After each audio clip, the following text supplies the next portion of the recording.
Apakah kalian sudah melihat tadi sedikit cuplikan tentang besarnya bencana alam tsunami? Apakah kalian tahu tentang bencana alam tsunami? Nah, di sini saya akan menjelaskan tentang bencana alam tsunami.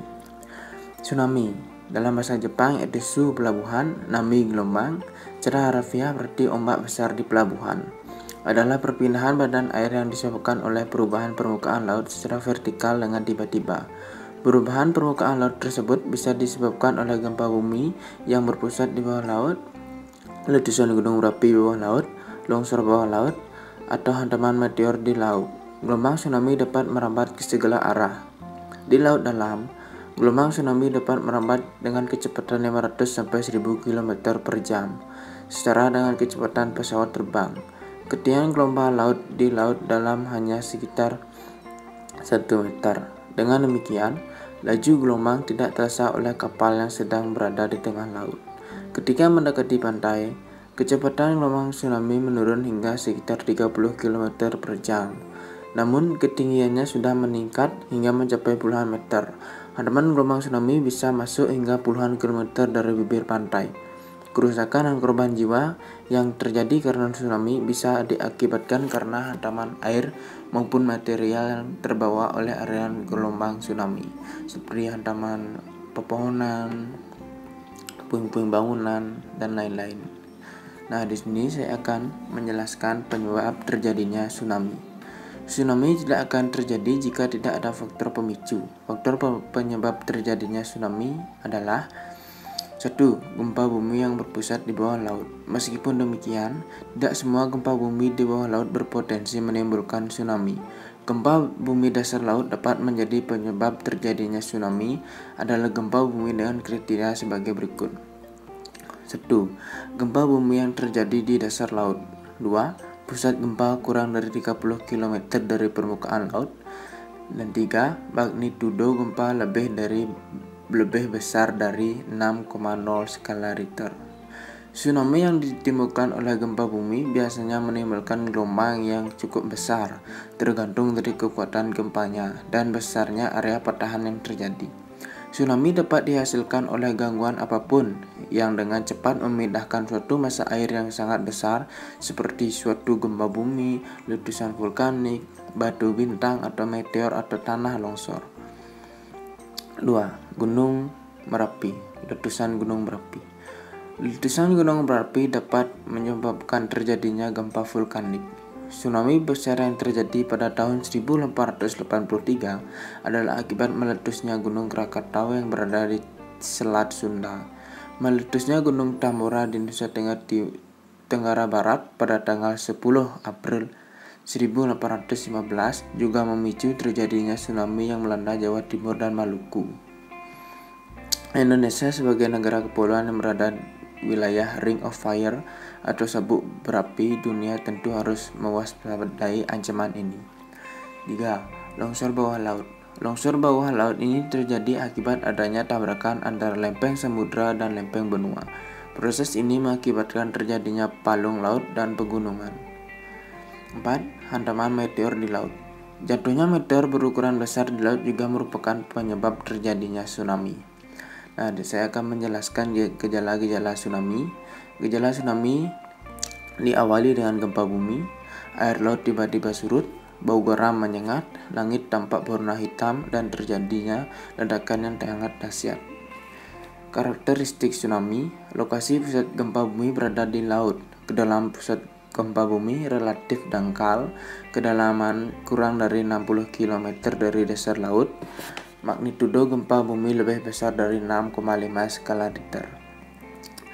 Kecepatan tsunami. Secara empiris, kecepatan tsunami tergantung pada kedalaman laut dan percepatan gravitasi di tempat tersebut. Untuk di laut dalam, kecepatan tsunami bisa setara dengan kecepatan pesawat jet, yaitu sekitar 800 km per jam. Semakin dangkal lautnya, kecepatan tsunami semakin berkurang, yaitu berkisar antara 2-5 km per jam. Ketinggian tsunami. Ketinggian gelombang tsunami berbanding terbalik dengan kecepatannya. Artinya, jika kecepatan tsunami besar, tetapi ketinggian gelombang tsunami hanya beberapa puluh cm saja. Sebaliknya, Untuk di daerah pantai, kecepatan tsunami kecil, sedangkan ketinggian gelombangnya cukup tinggi, bisa mencapai puluhan meter. Ketinggian tsunami di pantai dipengaruhi oleh beberapa faktor, salah satunya adalah bentuk pantainya. Ada dua bentuk pantai, yaitu 1. Pantainya terjal. Bentuk pantai seperti ini mengakibatkan bagian utama dari energi tsunami dipantulkan oleh slope atau pembatas, sehingga pemantulannya secara utuh mengikuti periode tsunami tanpa pecah. Tinggi gelombang yang dihasilkan antara 1-2 meter. Pantainya landai. Bentuk pantai ini mengakibatkan energi tsunami akan dinaikkan oleh pantai.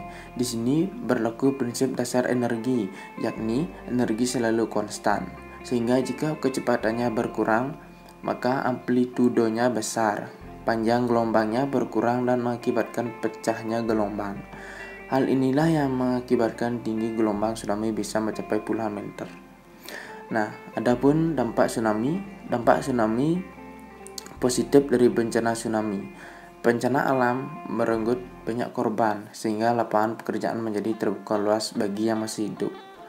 Kegunaan secara psikologis, menjalin kerjasama dan bahu-membahu untuk menolong korban bencana menimbulkan efek kesadaran bahwa manusia itu saling membutuhkan satu sama lain. Kita bisa mengetahui sampai di manakah konstruksi bangunan kita serta kelemahannya, dan kita dapat melakukan inovasi baru untuk penangkalan apabila bencana tersebut datang kembali, tetapi dengan konstruksi yang lebih baik. Nah, sedangkan dampak negatif dari bencana tsunami, 1. Merusak apa saja yang dilaluinya, bangunan, tumbuh-tumbuhan, dan mengakibatkan korban jiwa manusia, serta menyebabkan genangan, pencemaran air asin lahan pertanian, tanah, dan air bersih. 2. Banyak tenaga kerja ahli yang menjadi korban, sehingga sulit mencari lagi tenaga ahli yang sesuai dengan bidang pekerjaannya. 3. Pemerintah akan kewalahan dalam pelaksanaan pembangunan pasca bencana karena faktor dana yang besar. Peringatan. Unsur kunci untuk mitigasi tsunami yang efektif adalah suatu sistem peringatan untuk memberi peringatan kepada komunitas pesisir tentang bahaya tsunami yang tengah mengancam. Sistem peringatan didasarkan kepada data gempa bumi sebagai peringatan dini dan data perubahan muka air laut untuk konfirmasi dan pengawasan tsunami. Sistem peringatan juga mengandalkan berbagai saluran komunikasi untuk menerima dan data seismik dan perubahan muka air laut. Dan untuk memberikan pesan kepada pihak yang berwenang, pusat peringatan atau warning center haruslah 1. Cepat memberikan peringatan secepat mungkin setelah pembentukan tsunami potensial terjadi. 2. Tepat menyampaikan pesan tentang tsunami yang berbahaya seraya mengurangi peringatan yang keliru. Dan 3. Dipercaya bahwa sistem bekerja terus-menerus dan pesan mereka disampaikan dan diterima secara langsung dan mudah dipahami oleh pihak-pihak yang berkepentingan. Persiapan. Ada pula persiapan. Kegiatan kategori ini tergantung pada penilaian bahaya dan peringatan. Persiapan yang layak terhadap peringatan bahaya tsunami membutuhkan pengetahuan tentang daerah yang kemungkinan terkena bahaya dan pengetahuan tentang sistem peringatan untuk mengetahui kapan harus mengevakuasi dan kapan saatnya kembali ketika situasi telah aman. Tanpa kedua pengetahuan akan muncul kemungkinan kegagalan mitigasi bahaya tsunami.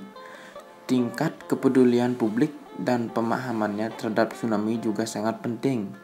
Jenis persiapan lainnya adalah perencanaan tata ruang yang menempatkan lokasi fasilitas vital masyarakat seperti sekolah, kantor polisi, dan pemadam kebakaran, rumah sakit berada di luar zona bahaya.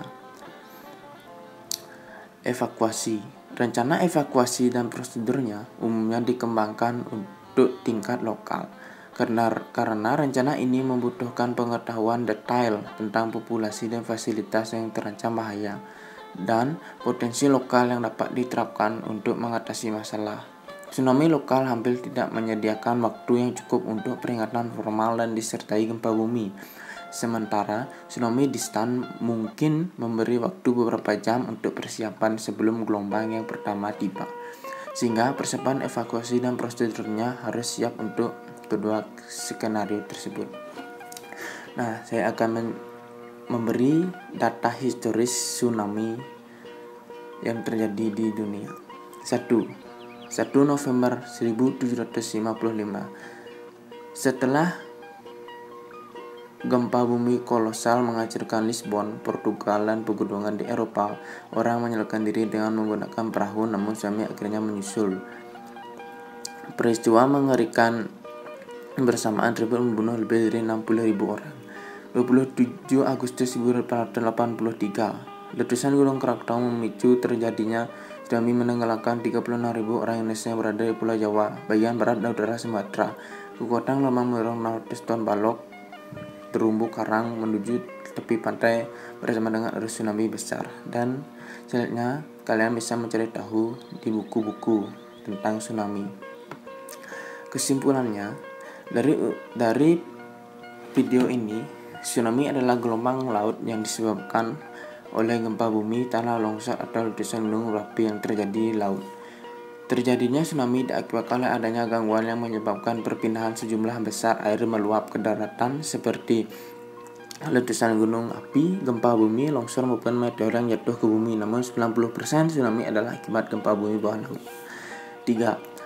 Dampak tsunami sebagian besar mengakibatkan kerusakan parah dan banyak menelan korban jiwa dan harta benda, hingga perlu adanya upaya untuk menghadapi tsunami, baik dalam keadaan waspada, persiapan saat terjadi tsunami, dan terjadi tsunami.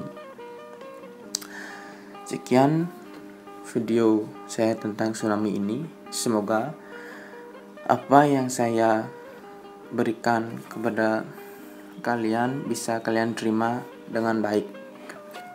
Jika ada kesalahan kata, saya meminta maaf sebesar-besarnya.